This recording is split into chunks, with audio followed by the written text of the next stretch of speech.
There were two female university students, Aiko and Biko, who were out drinking at a party. They said goodbye to everyone and were about to go home, but Biko was drunk, so it was decided she would go back with Aiko to her place. They got back to Aiko's and Biko sat on the bed. Biko said to Aiko, as though she suddenly remembered something, "I need to get something, so let's go to the convenience store." Aiko said she didn't want to go, but Biko persisted, and eventually she agreed. As soon as they stepped outside and locked the door, Biko rang the police. It turned out there was a man under Aiko's bed holding a knife. Biko noticed him in the reflection of the window and thought if she said something, they would surely be killed. Thinking it through, she used her quick wits and asked Aiko to go to the convenience store with her instead. The man was apparently a patient who had escaped from the nearby mental institution. Hey guys, I'm your host Tara A. Devlin, and welcome to this week's episode of Kowabana, true Japanese scary stories from around the internet. In case you missed it, Toshiden Exploring Japanese Urban Legends Volume 4 is now available. Once again, there are a host of new legends to explore, both horrifying, bizarre, and otherwise. And of course, a new season of the podcast to go with it. That started just recently, so if you haven't checked it out yet, it's available right now. So, I was debating what to do with this episode. For those who don't follow me on social media, then you may have missed what's been happening with my constant dental issues that have made recording incredibly difficult. And yes, they're still ongoing. And as you're listening to this, I'm also back in Australia, seeing my family for the first time in 2.5 years. But rather than entirely skipping an episode because I just didn't have time between all of the operations, recovery, and traveling to the other side of the world, I figured, why not take a moment to stop, kick back, and let's revisit some absolute classics. I went digging to see which stories are generally regarded by Japanese audiences as the best of the best. Selected a few, and here we are. A few of these are actually making their first appearance on the show as well, although if you're a patron or bought the books, you have no doubt heard them before. Others I'm doing again for the first time in, well, almost a decade, and I've updated the translations a little as well, making some parts sound a little more natural compared to some of my stiffer, older translations. But anyway, without further ado, let's dig into some juicy classics, starting with Big Head O.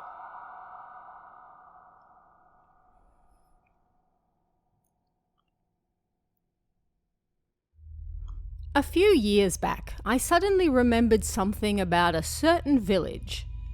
This was a village with a small Japanese inn I stayed at while traveling alone.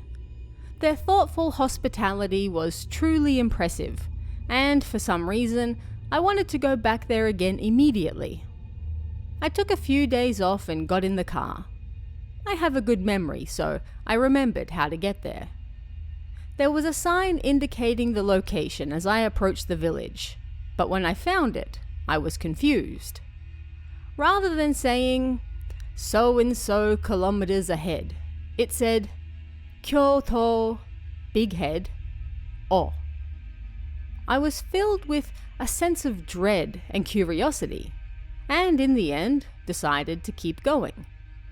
I entered the village and saw it was abandoned. Grass was growing up through the cracks in the buildings. I went to get out of the car, but then a person with a rather large head approached me from a clump of bushes about 20 meters away. Huh? What the hell? I thought. They were all around me. And not only that, they ran at me with this really creepy movement. They put both hands precisely on their legs, and their huge heads swayed from left to right as they ran. Thank God I didn't get out of the car. I slammed on the accelerator, reversed, and sped out of town as fast as I could. I looked at the map when I got home and it was definitely the same village I went to years earlier. Even so, I don't think I want to go there again. The father and daughter in this next story go for a drive in the mountains and encounter something horrifying that will change their lives forever. That could be so many stories, but do you remember this creature? Let's find out a little more about Yamanoke.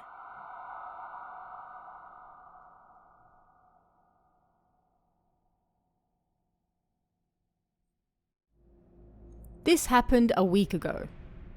I went for a drive with my daughter. We were driving along a featureless mountain road and, on the way, we stopped at a drive-in to get something to eat. I thought I'd give my daughter a bit of a scare at the same time, so I pulled into an unpaved side road.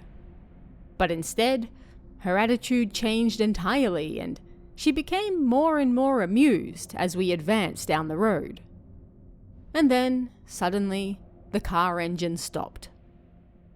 We were deep in the mountains, so there was no phone reception, and I also don't know anything about cars, so my daughter and I were at a loss for what to do.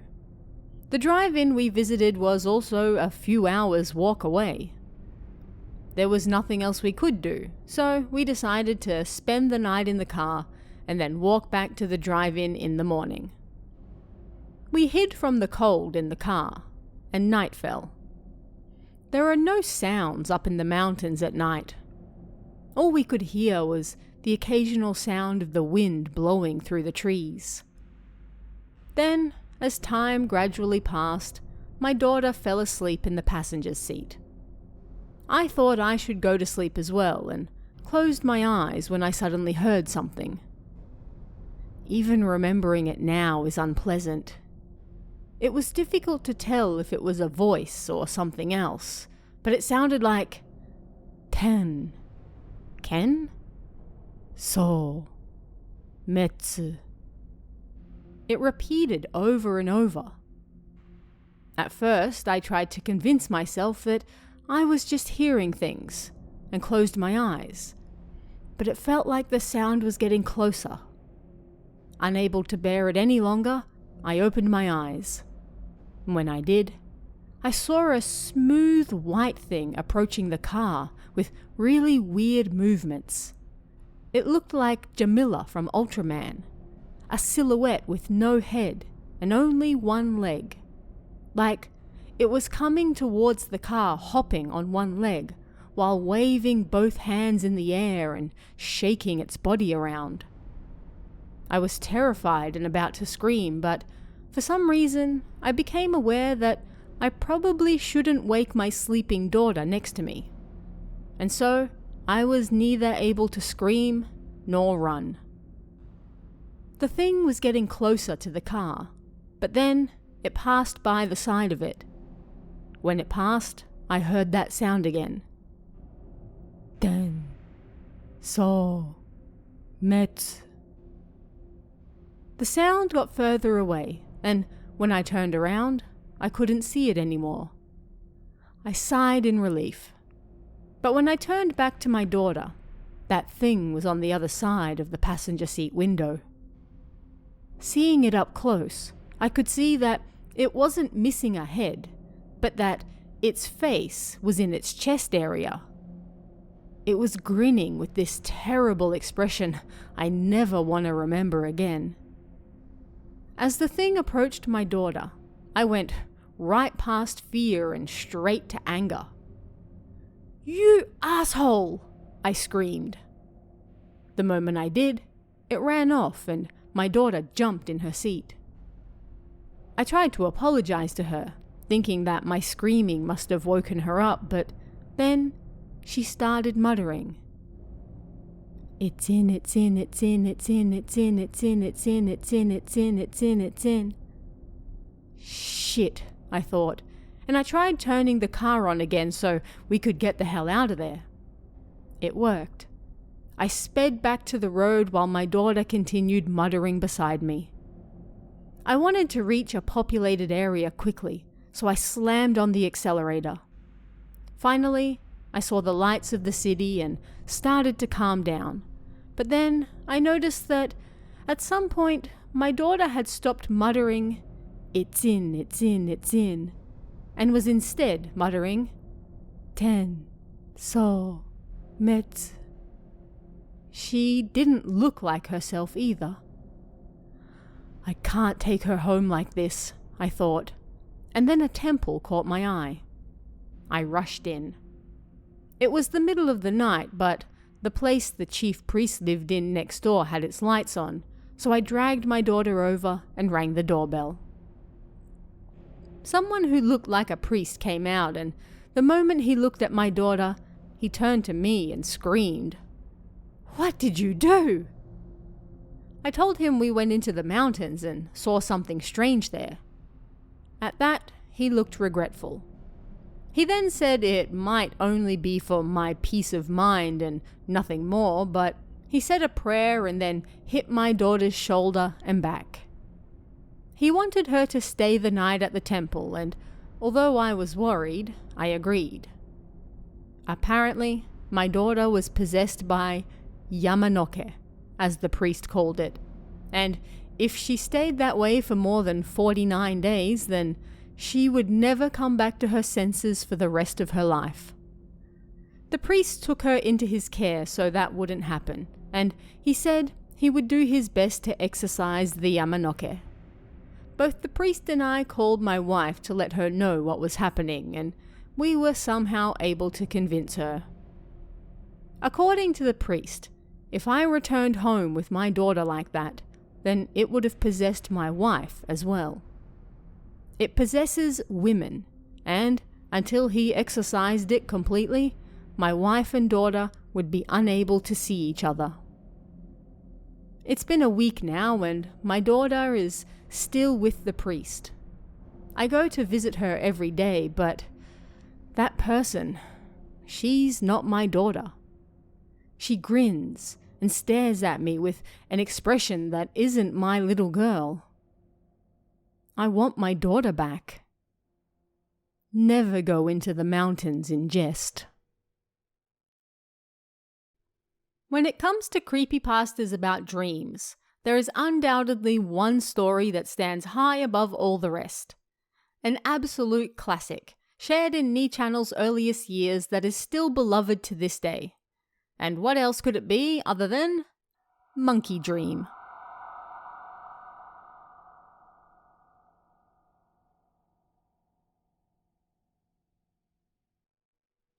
I used to have this dream. It's been happening ever since I was a kid, but sometimes when I'm dreaming, I know that I'm dreaming. And this time was no different. For some reason, I was standing in a dim, empty train station. This sure is a dismal dream, I thought. Then I heard a man's lifeless voice over the speakers. "A train will soon be arriving. If you get on that train, something scary will happen." I had no idea what he was saying, but before long, a train arrived. It wasn't really a train so much as one of those small trains that takes you around the zoo, the type where a monkey sits in the conductor's seat. And countless men and women with horrible complexions sat in a row behind it. While thinking about how odd it all was, I decided to test how much I could scare myself within my own dream. I thought that if it really got so bad that I couldn't stand it anymore, I could just open my eyes. Only during the times where I realized I was dreaming could I wake myself up freely. I sat in the third last seat. The air was warm and felt real enough to make me doubt whether I was really dreaming or not. "Now departing," the voice announced over the speakers, and the train began to move. I was both worried and excited in anticipation of what was about to happen. As the train left the platform, it soon entered a tunnel. Violet light dubiously illuminated the area. I started to think, The inside of this tunnel looks just like the thriller car I rode at the amusement park when I was a child. And this train is the monkey train from the zoo as well, so it's just taking my memories of the past and broadcasting them for me. That's not scary at all. Then I heard the voice from the speakers again. Next up is Ikezukuri. Ikezukuri. Ikezukuri? Cutting up live fish to make sashimi, I thought, when suddenly I heard a piercing scream from behind me. I turned around and saw 4 tiny people in tattered clothing gathered around the man sitting in the end seat. Looking closer, I saw that his body was being carved up with knives. It really was just like Ikezukuri. An awful stench filled the area, and the man continued to scream loud enough to make my ears hurt. They continued to cut out his insides, one by one, and his blood-covered organs scattered everywhere.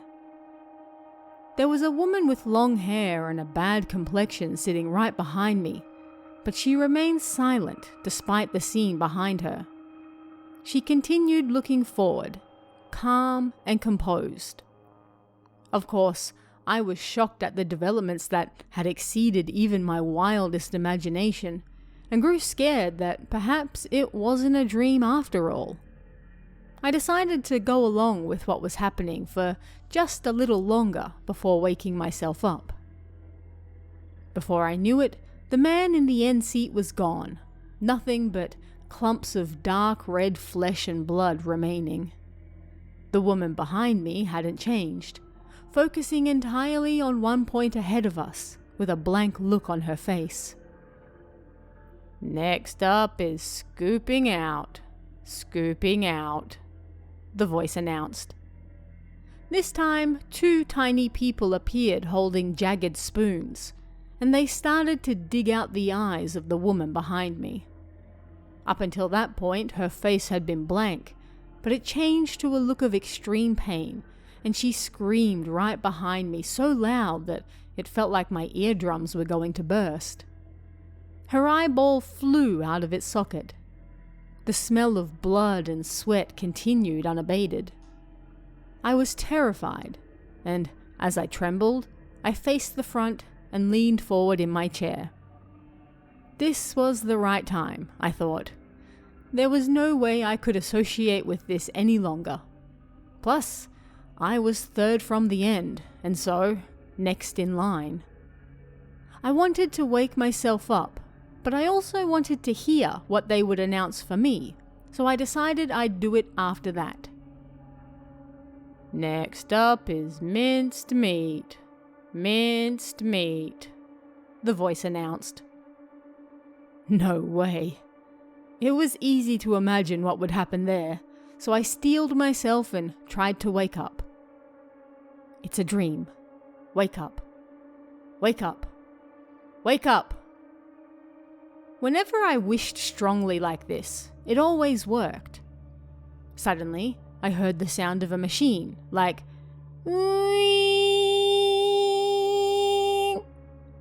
This time, a tiny person jumped on my lap with a strange machine and got closer. It was probably a tool to turn me into mince, I thought, getting scared, and closed my eyes as tight as I could and started praying with all my might. It's a dream. Wake up. Wake up. Wake up!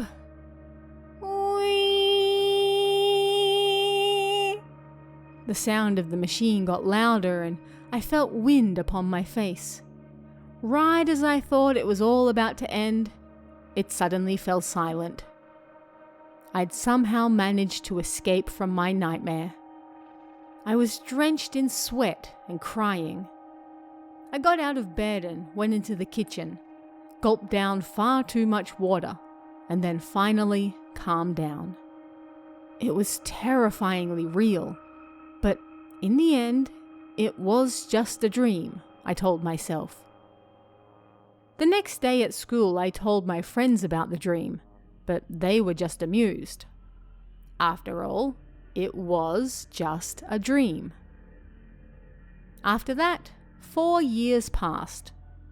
I started university and completely forgot about what happened, working hard at my part-time job and so on.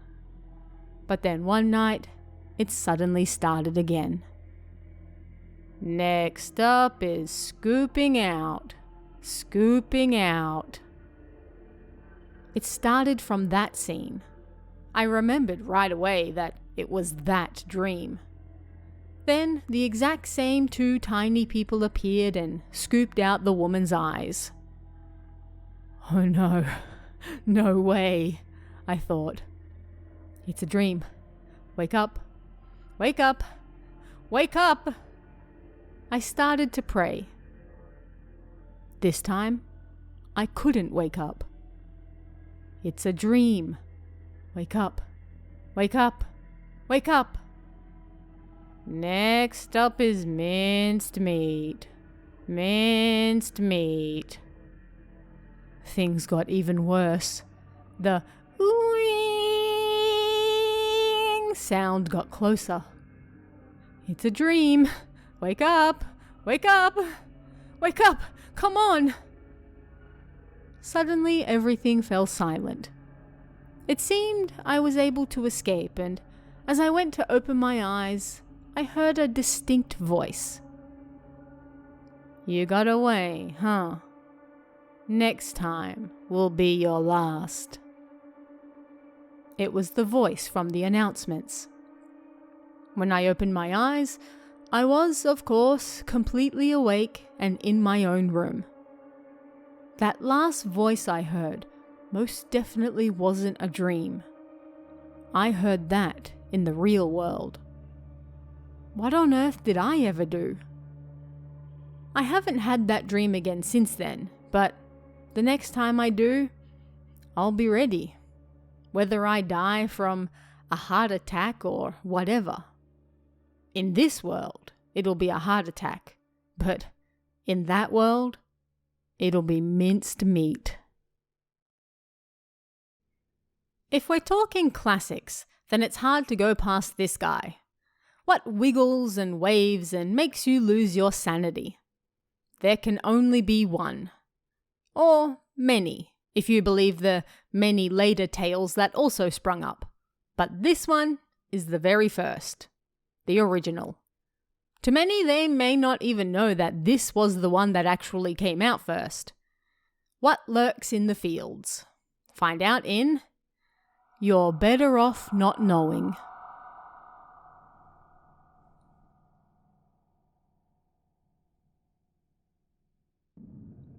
This is a true story I heard from my younger brother. It's apparently something his friend A-kun experienced. When A-kun was younger, he went with his mother and older brother to visit the countryside. It was sunny out, and the rice fields were lush and green. Even though it was such nice weather outside, the 2 boys didn't feel like going out, so they hung around inside to play. Then, suddenly, his older brother stood up and moved over to the window. A-kun followed him, and when he looked in the same direction as his brother, he saw a person in the distance. It was a person wearing all white. From the window, it was difficult to tell if it was a man or a woman, as they were too far away. And standing all alone. What are they doing over there? A-kun thought, and continued watching. Then, the person in white started swaying back and forth. Are they dancing? Then, the person in white started to bend in unnatural ways. It was not a way in which a human could move. Swaying, swaying, swaying. Feeling strange, A-kun asked his brother, "Hey, what is that? Can you see it?" "I don't know," his brother answered. But right after he said it, his brother seemed to understand exactly what that person in white was. You know what it is? Tell me, Akun said. However, his brother refused to answer, only saying, Yeah, but you're better off not knowing. So, what the hell was that thing? Even now, Akun doesn't know. Why doesn't he just ask his brother again? I said to my own younger brother. Even for me, that story wasn't really enough to chew on. But then my brother said, Akun's older brother is mentally ill now. And let's wrap this episode up with a story that really doesn't even need any introduction. She is perhaps the most famous tale to ever have come from the Ni Channel boards. So famous she's now a legitimate legend in her own right, and the very first story we ever looked at on this show. Her legend has grown exponentially over the years, but this is the original. Who else could it be but Hashaku-sama?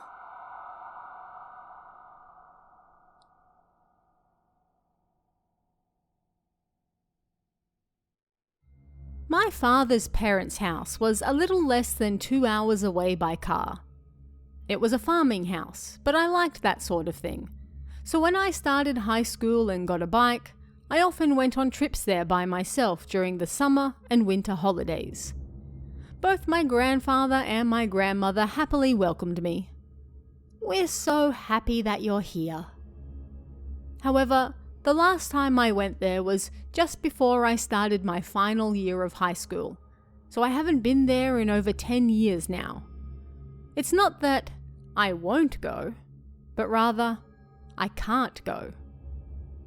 It was the start of the spring vacation, and the weather was perfect, so I got on my bike and went to my grandfather's house. It was still a little cold, but the veranda was pleasantly warm, so I relaxed there for a while. Then, bo bo, bo bo bo, bo bo. I heard this strange sound. It didn't sound like a machine. It sounded like it was coming from a person, but it was kind of like both a voiced consonant and half-voiced at the same time. What was that? I wondered. And then I saw a hat over the top of the garden hedge. There was no reason for it to have been put up there. Then it started to move sideways, and once it reached a gap in the hedge, I saw a woman. Ah, that woman was wearing the hat. She was also wearing a white one-piece dress. However, the hedge was about 2 meters high. If her head could pop out over the top of that, then just how tall was she? I was shocked, but she started moving again and disappeared from view. The hat also disappeared. Then, at some point, the po po po sound also stopped. At the time, I didn't think much more of it than perhaps an already tall woman wearing some high-soled boots. Or perhaps a tall man dressed up as a woman in high heels. Afterwards, I was in the living room drinking tea when I told my grandfather and grandmother about what just happened. I just saw this really big woman. I wonder if she was a cross-dresser, I said. They just replied, "Oh yeah?" She was bigger than the hedge. She was wearing a hat and was making this strange sound like "bo, bo, bo." The moment I said it, the two of them froze. Like they stopped moving at the exact same time. After that, my grandfather's face contorted and he threw a barrage of angry questions at me. "When did you see her? Where did you see her? How much taller than the hedge was she?" I answered his barrage and then he suddenly fell silent. He went to the phone in the hallway and called somewhere. The sliding door was closed, so I couldn't hear what he was saying very well, but my grandmother was visibly shaken. Having finished his phone call, my grandfather returned. "You'll stay here tonight." "No, there's no way we can let you go home now," he said. Have I done something wrong? I worried, but I couldn't think of anything. It wasn't like I went out of my way to see that woman myself. She was the one who appeared in front of me. Then my grandfather said, "Grandma, I'm leaving him in your hands. I'm gonna pick up Kei-san," and took off in his truck. Timidly, I asked my grandmother what was going on, and she said in a trembling voice, "It seems you've been possessed by Hashaku-sama. Your grandfather's gonna do something about it. There's no need to worry." After that, she told me bit by bit until my grandfather returned. In that area, there was something called Hashaku-sama. Hashaku-sama took on the appearance of a tall woman. Just like her name suggested, she was about 8 shaku, feet, tall, and had a strange, manly laugh that went bo bo bo bo. Depending on the person, she might appear as a young woman in a morning dress, an old lady in a formal kimono, or even a middle-aged woman in farm clothes. While her appearance was always different, the things she always had in common were her incredible height, the fact she always wore something on her head, and her strange laugh. In the past, there were rumors of her being a possessed traveler, but nobody knew for sure. She was sealed in the area. Now it's a part of O City, but in the past, it was part of a larger section of X Village, by Jizo statues, so she was unable to leave. But if you are possessed by Hashaku-sama, you are killed within a few days. The last time Hashaku-sama hurt someone was 15 years earlier. I heard this after the fact, but the reason she was sealed in by the Jizo statues was because Hashaku-sama could only leave the village by certain paths. Nobody knows why. And so, they enshrined the Jizo statues on those particular paths. They were to prevent her leaving, and they were apparently placed in 4 locations, on the boundaries of the east and west, and the north and south. As for why they would even try to keep Hashaku-sama trapped there, apparently there was an arrangement with the nearby villages where they got, for example, priority to water rights and such. Hashaku-sama only appeared to bother people once every 10 or so years, so the people who lived there in the past found it to be an advantageous deal. But even after hearing all that, there was no way it could be real, I thought. Of course not. Before long, my grandfather returned with an old woman in tow. "Well, haven't you gotten yourself into a fine mess? Here, take this," the old woman said as she handed me a talisman. Then she went upstairs with my grandfather to do something. My grandmother stayed behind with me, and even when I went to the toilet, she joined me and wouldn't let me close the door the whole way. For the first time since being there, I started to think, maybe this really is dangerous. A short while later, they called me up to the 2nd floor and put me in a room. The windows were entirely covered with newspaper and talismans, and there were piles of salt in all 4 corners. There was a small wooden box, not something you'd really call an altar or something, and on top of it was a small statue of Buddha. Then, I don't know where they came from, but there were 2 bedpans prepared as well. I was supposed to use those. The sun's about to set. listen, you can't leave this room until tomorrow morning. Neither myself nor your grandmother will call you or try to speak to you. Okay? You must, under no circumstances, leave this room until 7 a.m. tomorrow. At 7 a.m., you can come out by yourself.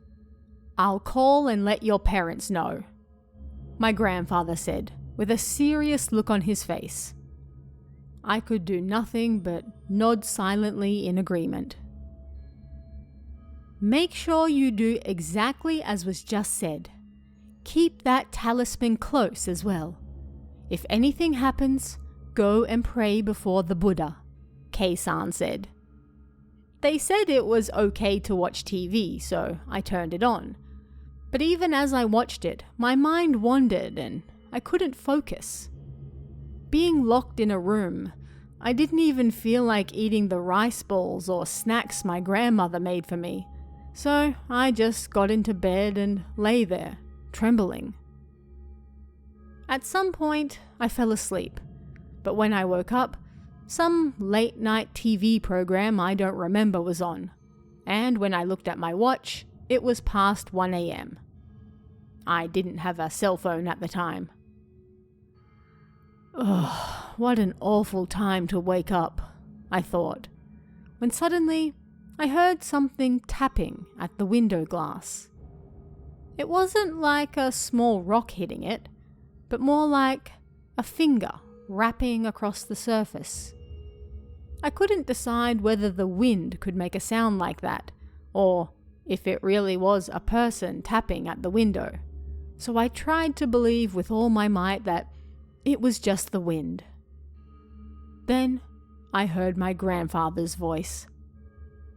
"Hey, are you okay? Don't push yourself too hard if you're scared, okay?" Without thinking, I walked towards the door, but then I remembered what my grandfather said to me.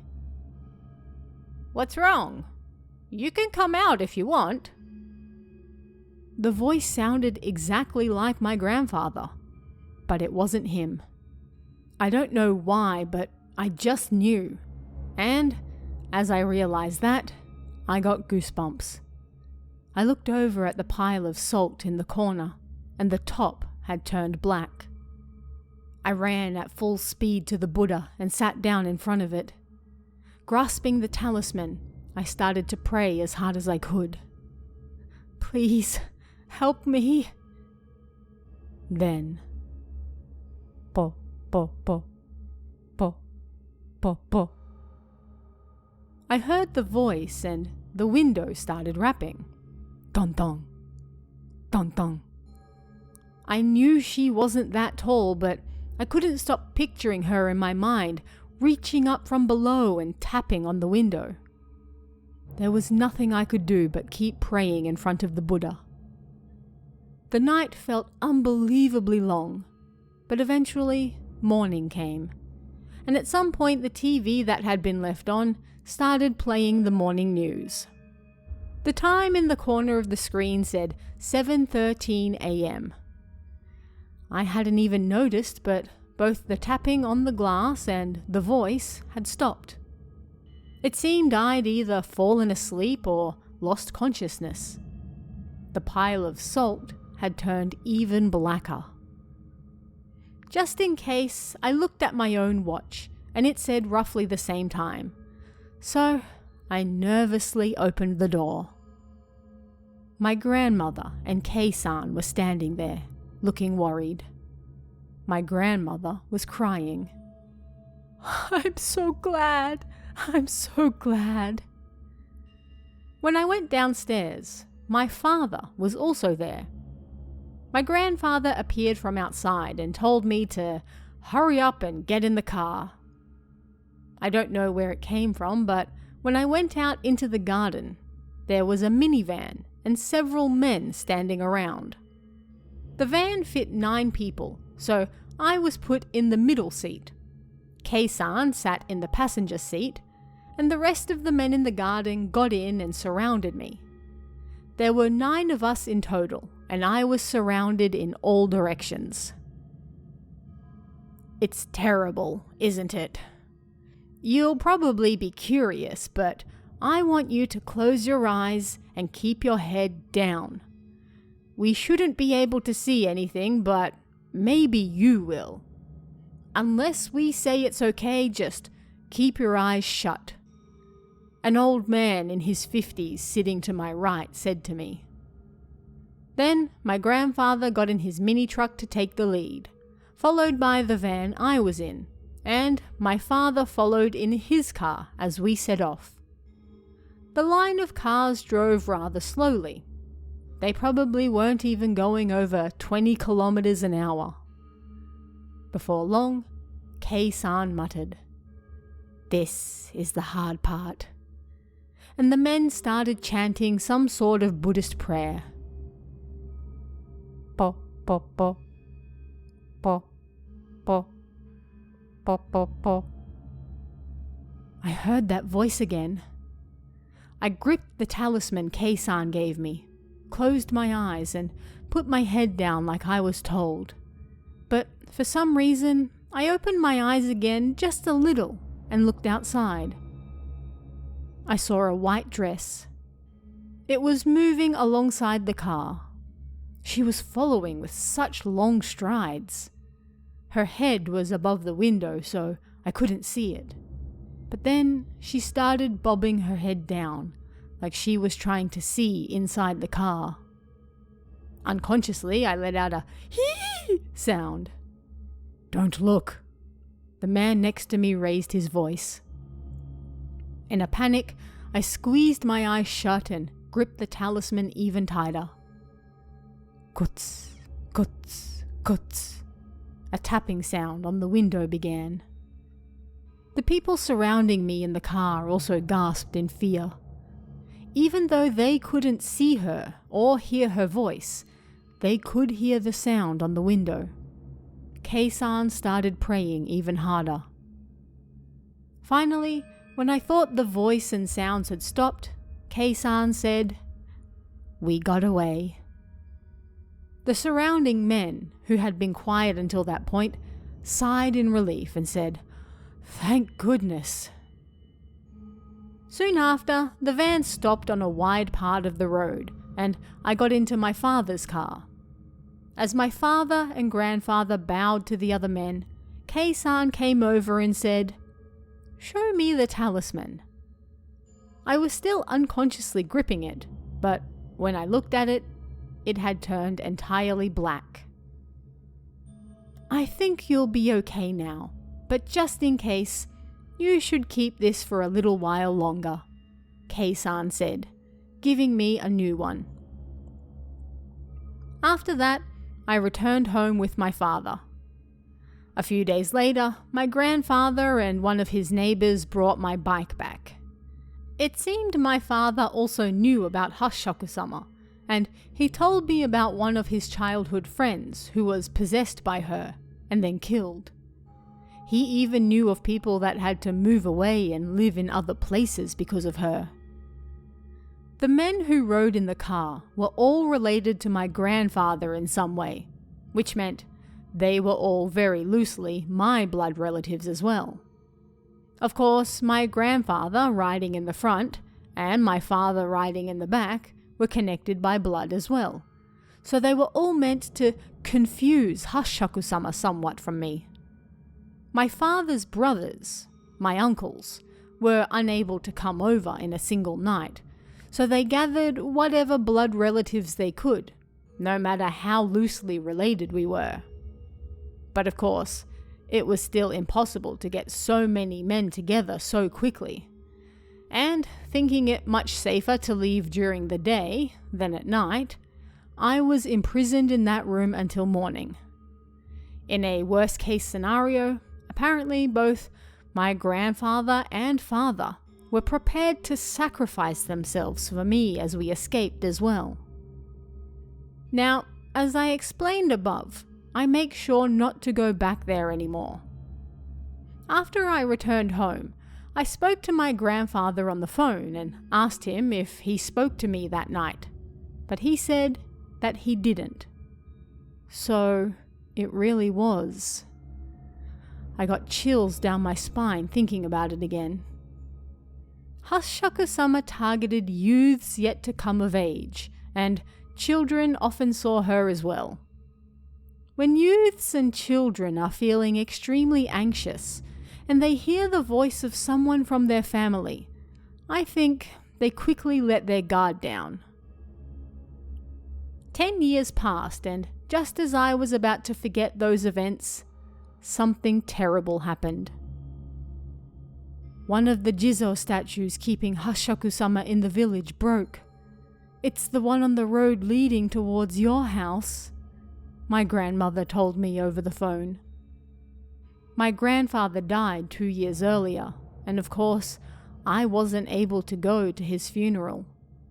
Even when my grandfather was no longer able to get out of bed, he said for me not to come. Even now, as I'm telling myself that it's just a superstition, I find myself getting more and more worried. When I think about hearing that po, po, po voice again. A massive thank you and shout out to this week's Kami tier members, Ella C, Emerald and Kenneth Kawamoto. It's thanks to your support, along with everyone else, that I'm able to keep doing this show, so thank you very much. Don't forget to check out Toshiden, Exploring Japanese Urban Legends Volume 4, out right now. And check out our merchandise store at kowabana-shop.fourthwall.com. And if you'd like to chat about this week's stories, come and join us in the Kowabana Discord. You can find that link in the description or on kowabana.net. You can also check out our Patreon at patreon.com/TaraADevlin for exclusive bonus stories and extras, or our YouTube channel at youtube.com/KowabanaJapan for all sorts of Japanese horror you won't find anywhere else. Thanks guys, stay safe, and I'll see you again next time for even more Kowabana, true Japanese scary stories from around the internet. Want even more scary stories? Head over to kowabana.net for new translations every week. You can also join our Patreon for exclusive stories you won't find anywhere else. Head over to kowabana.net now.